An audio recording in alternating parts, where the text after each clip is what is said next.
ગરમા ગરમ મેથીના ગોટા તૈયાર થઈ રહ્યા છે. શું નામ તમારું? જિગ્નેશભાઈ. જિગ્નેશભાઈ, આ ચૂંટણીમાં પરિણામ શું આવશે, શું લાગે? શું આવશે એવું છે જે આવે. તમે રાજસ્થાનના છો? હા હે? હા, રાજસ્થાનના છે. તમે રાજસ્થાનમાં તો કોંગ્રેસને પછાડી અને બીજેપી બેસાડી દીધી. હા, બેસાડી દીધી. તમને 5 વર્ષે સરકાર બદલી નાખવાની ટેવ છે. હા હે? હા, કેમ એવું કરો છો? બધાને લાભ મળવો જોઈએ ને. તમને 400 રૂપિયા બાટલો આપે તો કોંગ્રેસને પલટી મારી દીધી. હવે એવું નહીં કે બધા સરકાર બદલશે તો નિર્ણય આવશે ને શું છે શું નથી, પણ કેવું કામ કરે છે તો જ ખબર પડે ને. તમારી વાત પ્રમાણે તમે રાજસ્થાનમાં જે રીતે સરકાર બદલી કાઢી, કોણ કેવું કામ કરે છે, તો હવે તમને શું લાગે છે કે ભારતમાં બી એ થશે? હા, થશે, થવું જ જોઈએ. થવું જોઈએ. દર 5 વર્ષે અલગ અલગ સરકાર આવી જોઈએ. તો અત્યારે કોણ આવશે, શું લાગે?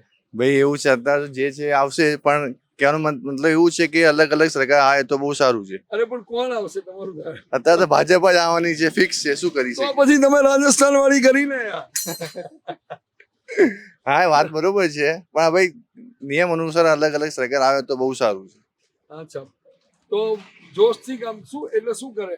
ધારો કે જુદી સરકાર આવી ગઈ તો શું ફાયદો થાય? ફાયદો એ થાય કે બધી સરકારને પોતપોતાનો ફાયદો અલગ અલગ રીતે એમને બતાવી શકે કે ભાઈ અમે આ કામ કર્યું છે, અમે આ કામ કર્યું છે. અચ્છા યાર, તમે રાજસ્થાન બહુ જોરદાર વિચારો છો યાર. એટલે લાભ મળે, બધા પોતાનું સત્તા ટકાઈ રાખવા માટે બહુ કામો કરે એમ. કામ કરે તો જ મહત્વ મળે. અચ્છા, તમને મહત્વ જોઈતું હોય તો તમારે એવું કામ કરી આપવું પડે કે ભાઈ અમે આ કામ કર્યું છે એટલે અમને આ મહત્વ મળ્યું, બરાબર. અમને આ માન મળ્યું, એવું છે.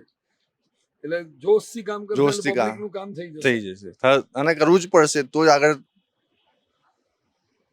જ આગળ નામ થશે એમનું.